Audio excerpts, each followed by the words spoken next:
Hello, I'm Ryan, and welcome to Analyze This, Mr. Bond, my channel where I discuss the adventures of James Bond 007 and dig for what lies beneath the surface. And today we're going to talk about the title songs of James Bond. On my way to Gatherall, I was listening to a compilation mix of all the title songs, and that was on my mind there. I had conversations across the evening with folks like Matt Spazer about the music of James Bond, more broadly speaking, but that triggered a bunch of thoughts about the title songs in particular. The title songs are such an essential element of the Bond formula, and they really deserve some attention of their own. In fact, I could do a mini video on pretty much every one of the Bond title songs.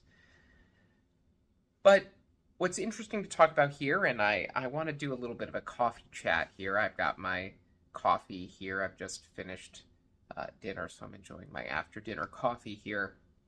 I have a bit of a coffee chat about the pivotal moments in the development of the Bond title song as part of the Bond formula, its general function in the series, and how that style has evolved. Here, let me just take a sip of my coffee and we'll get off to the races.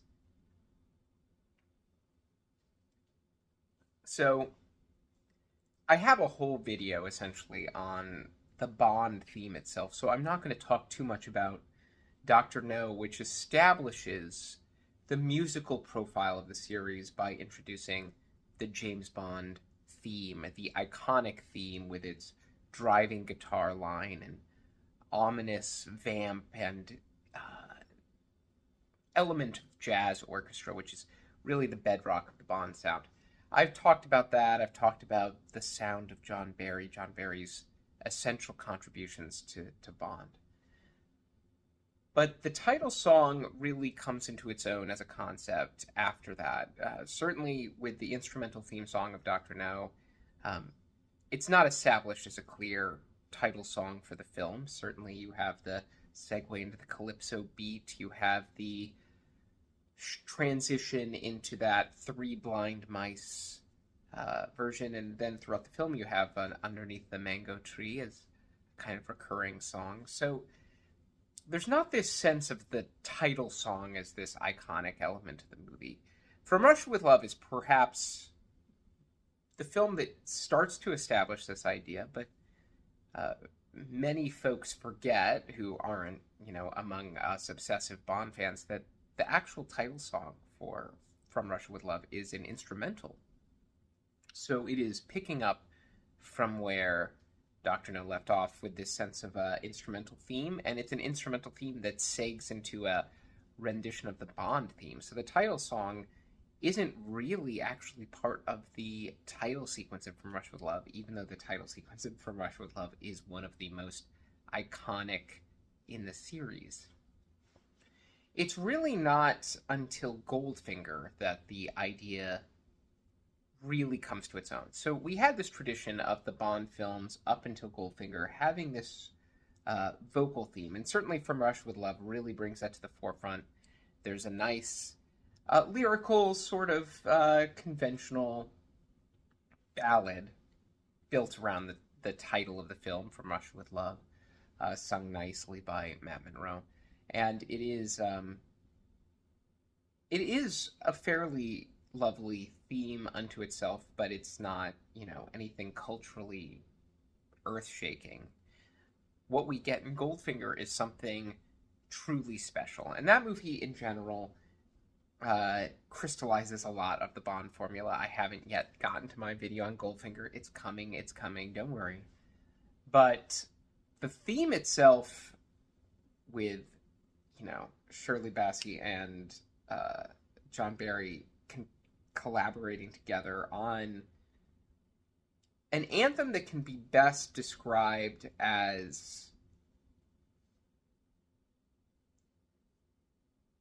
grandiose, exuberant, glamorous camp, really defines what a Bond title song is. And I think you always have to go back to Goldfinger to look at the platonic ideal of a Bond song, even though I think the Bond song is bigger and has evolved beyond the Goldfinger template. And I think if we never hear a theme in that style again, we'll be okay. We've had so many subsequent films try to repeat that magical formula. But I think what it does is it brings in the glamour and spectacle of John Barry's Bond sound with this element of camp and fun. Goldfinger is a tremendously silly song. It's such an outrageously silly song that it's been so easily parodied. Notably, in my mind, and maybe this dates me a little bit, that my primary reference point for a parody of Goldfinger is the Scorpio song from The Simpsons. You have this real feeling that it is just kind of outrageously silly. It's kind of this reprieve from the broader fantasy of the movie, this sort of winking acknowledgement about Bond films as entertainment. Goldfinger is a song that's very much aware of its own joke.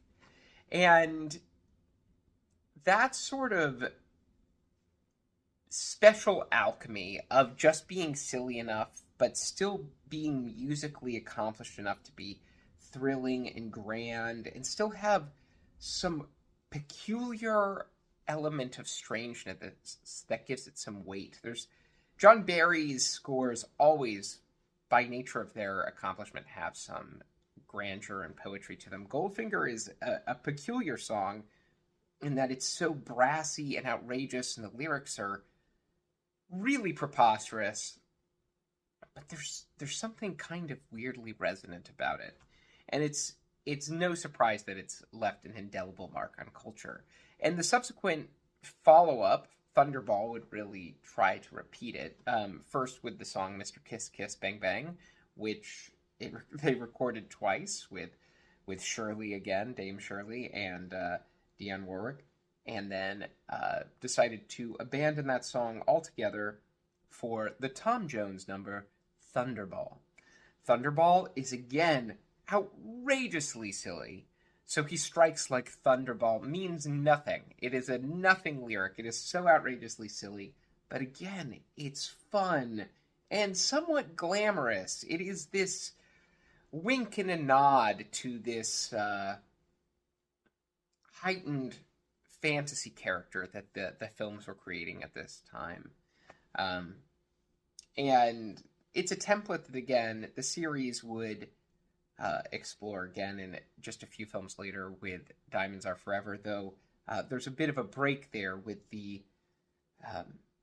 somewhat enigmatic and lyrical You Only Live Twice, which I find to be lyrically and musically the high water mark for the Bond title songs, even if it didn't leave as indelible a mark on culture. No Bond film has ever had a more poetic title song than You Only Live Twice. The lyrics are so elegant and profound, and John Barry's music is so sensationally tender and lush. You Only Live Twice is, by some measure, my favorite title song, and by all means, feel free to disagree with me. But it's a kind of outlier, though, in the series. In many ways, it feels like a song that would be more appropriate to a more literal adaptation of the more melancholy Fleming novel. And I think that's part of the reason it works in that movie. That movie is the height of 1960s spy outrageousness.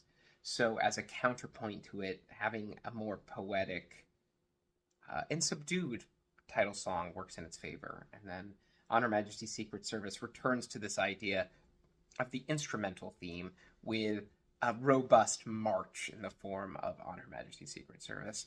Of course, the Louis Armstrong song, We Have All the Time in the World, which was, again, featured controversially in No Time to Die, leaving a huge mark on the series because of its own story resonance, though I think as a song unto itself, if it wasn't for the overall connotations that the song holds, given the weight of the words "we have all the time in the world" in the context of the story. I think Bond fans would kind of treat it as one of the lesser songs, despite its rich sentimentality and its beautiful lyrical theme. I mean, the instrumental versions of that throughout the score are sensational. It's generally the case with John Barry's themes that the instrumentals are uniformly good, even when the song itself, as recorded, is somewhat middling.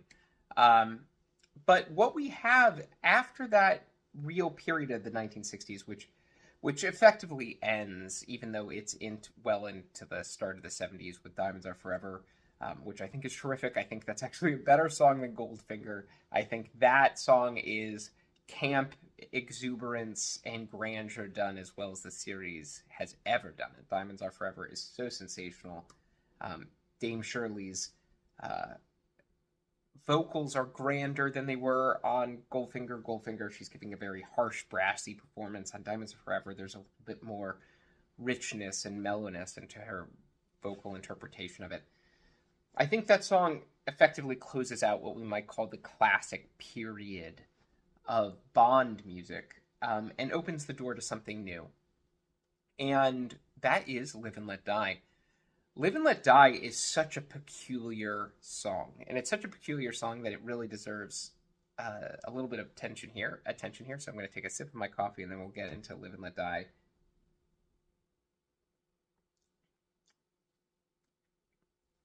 A friend once described to me as Live and Let Die as a song that shouldn't work. In fact, it's a song that sounds so of the future that even now we don't have something like it. And that really adequately describes Live and Let Die. There is, on paper, nothing about Live and Let Die should work. It follows an unusual structure. The chorus is effectively almost an instrumental refrain. It switches into this weird quasi-reggae bridge. There's all these textures and tones throughout that theme that collide together, but it is one of the most exciting, bold, thrilling Bond songs in the entire Bond song canon. And I would say it's perhaps in the chain, historically, the most significant Bond song after Goldfinger, in the sense of finding a way to translate the Bond song DNA into an entirely new form. There's actually, despite the sort of action theme kind of refrain in that theme, there's actually not that much connected to the John Barry heritage of the title song and that song. It is very truly of its own nature, but somehow it feels uniquely and distinctly Bondian, and again brings forward that sort of grandiose camp that we expect from a Bond song. It's an outrageous, silly song. It's playing to the audience. It's in on its own joke. And in that way, also embeds it with this kind of genuine sense of grandeur, a little bit of danger, a little bit of menace. And it even works as a love theme when it's translated instrumentally into the score. It's really sensational. I actually think we're at a point in the Bond series where we need another Live and Let Die moment for the Bond title song. Something that really shakes up the Bond song category and gives us something bold and new, without being beholden to the past, but still kind of connecting to the essential Bond song DNA of that sort of like campy, ominous, grand spectacle that Goldfinger is and Live and Let Die is in its own terms. After that, we have The Man with the Golden Gun, arguably the least successful of the John Barry authored title songs.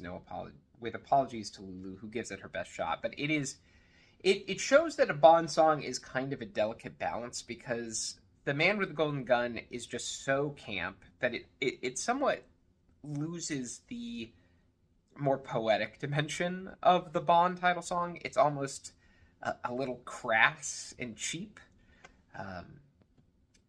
It feels almost tinny in comparison to the songs preceding it. And I think it's kind of fun on its own terms as a kind of jaunty, trashy tune, but it doesn't really have the resonance that a Bond song should. A Bond song really needs to be larger than life.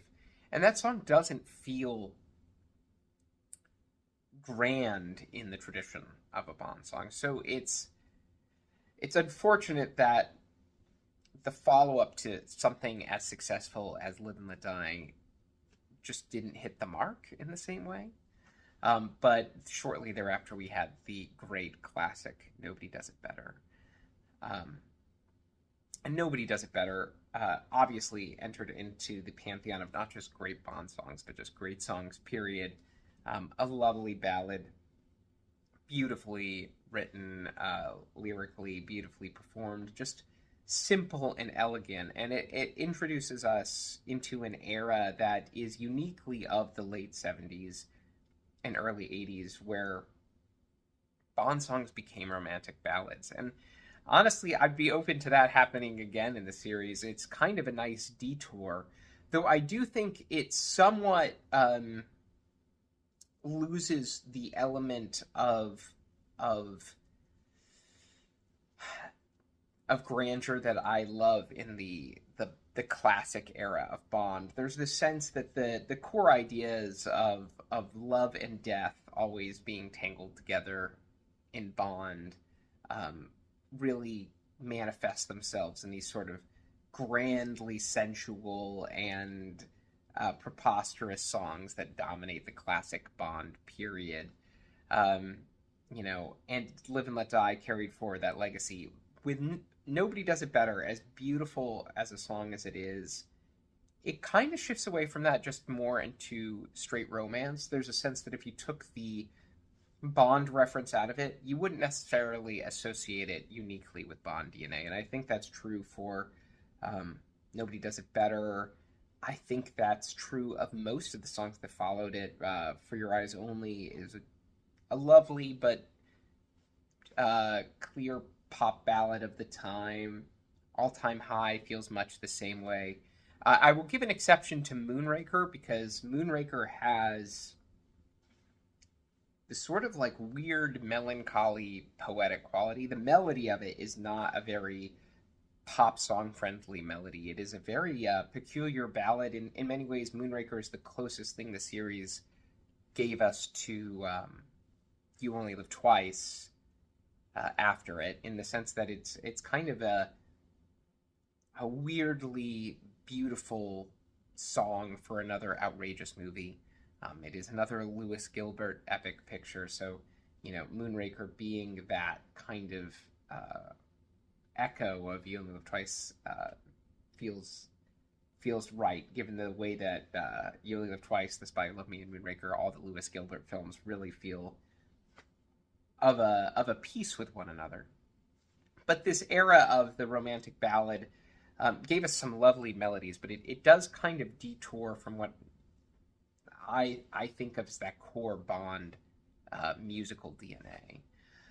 But A View to a Kill certainly brings it roaring back in a way that is so defiantly and thrillingly 1980s. In many ways, A View to a Kill is the true successor to Paul McCartney's Live and Let Die. Duran Duran's View to a Kill is just a rollicking good time. Again, outrageously camp. The lyrics are borderline incoherent nonsense, but it's such a thrilling ride. The music is so propulsive. The vocals are excellent. It is an explosion of energy. It just pulses with this kind of menace. For Bond, a character who's defined by living on the edge, you know, A View to a Kill really gets to that sort of excitement of that in a very campy, outrageous way. I'm overusing the word camp in this video, I'm realizing now, because I'm not sure there's another word for that adequately captures the one foot in just like outrageous, almost verging on self-parody territory, while also remaining fairly earnest, and I think that's what's nice about a song like "A View to a Kill." There's something profoundly earnest about it, but it's so outrageous in knowing that it's very outrageous, and it works so well. Um, its follow up, the Living Daylights, does not work quite as well. That said, I will say that the secondary song, "Where Has Everybody Gone," in the Living Daylights, sung by the Pretenders, um, is is really a terrific follow up to "A View to a Kill," both in terms of musical texture and in terms of posture, in terms of momentum. It's John Barry doing that same kind of theme, working with another band that really understands how to create a propulsive theme. I'm not sure that the title song of "The Living Daylights" works in that same way. It's a little too um, aloof and melancholy to quite connect on the level of its predecessor, but it has a beauty to it. Again, there's those John Barry flourishes, and John Barry uses the melody of that theme great through the score. License to Kill comes in and does this very peculiar thing where it actually borrows the introductory chords of Goldfinger. So it's very much a throwback, but also very much of its time. And it's kind of one of the romantic ballad songs of the era.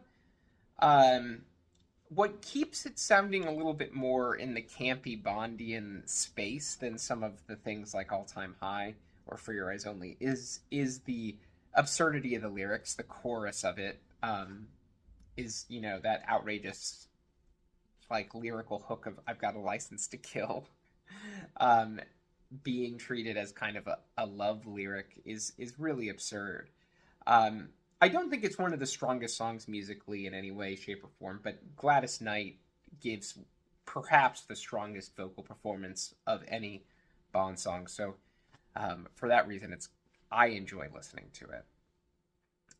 But if License to Kill still kind of threw back to Goldfinger, then by the time we get to Goldeneye, we really get this throwback to this idea of the Goldfinger song.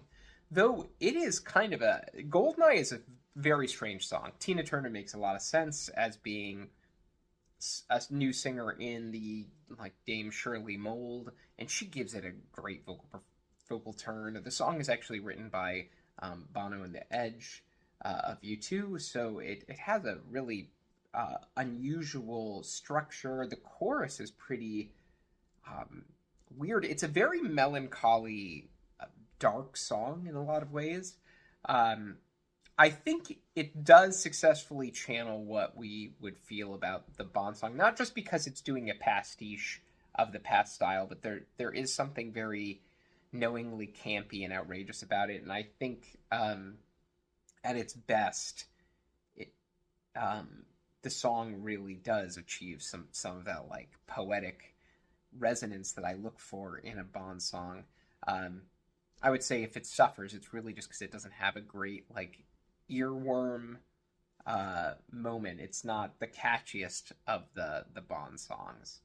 And that's a problem that also is true of Tomorrow Never Dies, which actually has objectively a lovely melody. I've heard some instrumental versions of it, including a jazz rendition of it that turns it into a torch song that is just absolutely beautiful. But the song itself doesn't quite hit. It's a song that in its recorded form feels very fragmented. Sheryl Crow, I think, struggles to really deliver the kind of lyricism that it's looking for.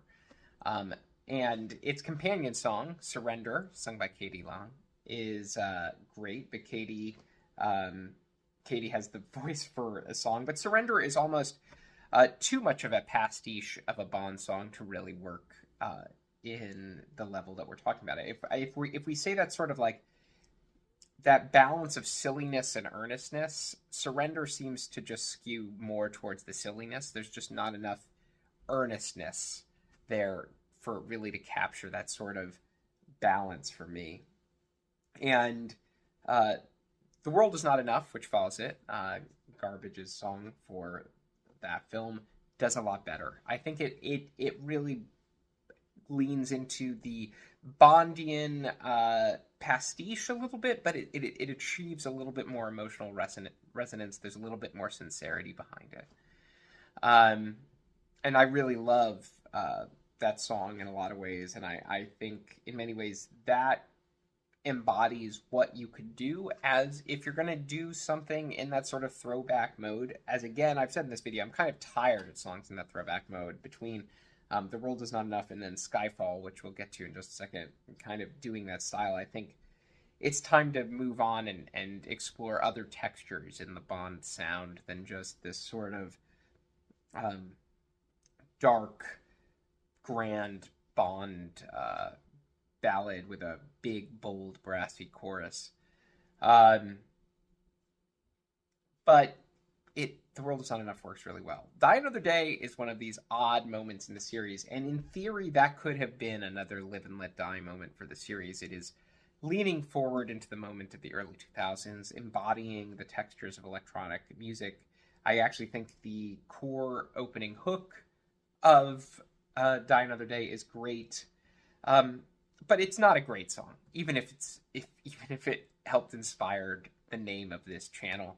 Um, it is not one of the great Bond songs, though I enjoy it more than most, just because I kind of enjoy electronic dance music in general. I think it's something fun. I have it on my exercise mix, and sometimes just kind of like love to run to it. But it is an objectively peculiar song and is not among Madonna's great achievements. I think there is a particularly good Bond song to be made in that style that didn't happen at that point in time.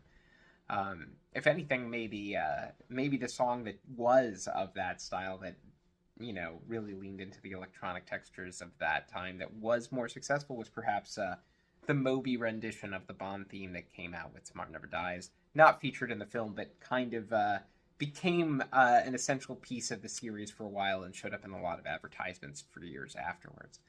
Um, we get to Casino Royale and Chris Cornell's You Know My Name, which I think is a really fun song because it understands that blend of camp and earnestness really well. I think it's a musically it's not on the level of some of the other Bond songs, even though it has a pretty fun melody in different places. It's not the arrangement of the song itself doesn't quite you know achieve the heights of accomplishment that the best of the Bond songs have. The best of the Bond songs are really exceptional pieces of music in their own right. I don't think You Know My Name is that, but I think You Know My Name is tremendously fun and embodies that sort of camp and earnestness in a way that helped really establish the Craig era as being a balance of fun and seriousness of the series. Didn't achieve again after that point, though they certainly tried to recapture the magic with Another Way to Die on Quantum of Solace. Another Way to Die is a song that I think would work okay if you had one of the vocalists that are performing on it, but together they don't really work as a duet. And the song again is messy and fragmented and strange, and just kind of like campy in a way that doesn't have any of the poetic resonance that I expect from a Bond song. But it's a shame that it didn't work because it kind of kicked us back in this direction of pastiche. So Adele, as much as I like Adele's performance on Skyfall and her song Skyfall and understand why it became such a big hit, it's again this sort of like in the vein of Goldeneye and The World Is Not Enough before it, this sort of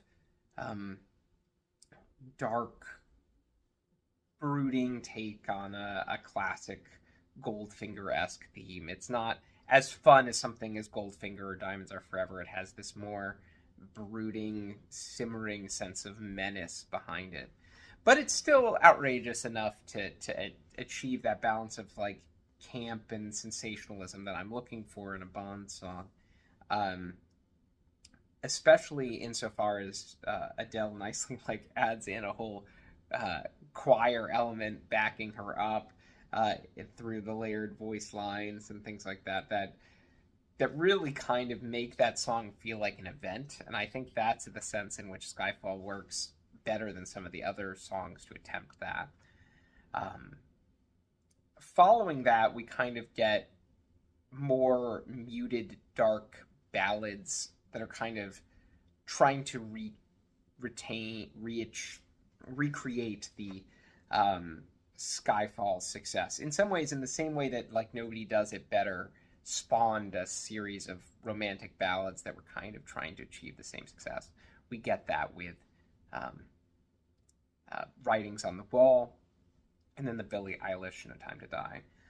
Neither of those songs are, I think, great songs for me. I mean, they have in musical flourishes here and there elements that I do appreciate, but I think they ultimately, in a way that Skyfall didn't, fall back on this sort of internalized melodramatic emotion that takes us away from that essential camp that gives Bond its energy and vitality. There's a sense of which the audience really needs to be in on the joke a little bit, in on having a little bit of fun. And even the romantic ballads of the 70s and 80s were still kind of fun in a way. I mean, For Your Eyes Only is a fun, if tender song. Nobody Does It Better is a fun song. It's why it's used in all the montages of the Bond series. It's got a kind of upbeat tone to it. Writings on the Wall and No Time to Die both feel kind of muted in a way that even something like You Only Live Twice or Moonraker aren't. It just feels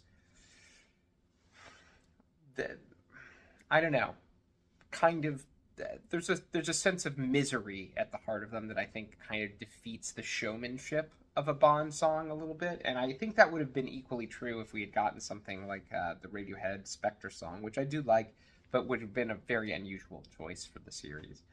And so at this juncture, I think it's, I've said we probably need another Live and Let Die, something that feels very 2020s for us, that is really clued into the energy of right now, but it finds a way to achieve the vitality of kind of a campy knowingness with a earnestness as it explores these aspects of sensuality and menace together again in a new kind of cocktail. And I think we can do that very easily, and I think there are a number of artists out there up to the task, but I think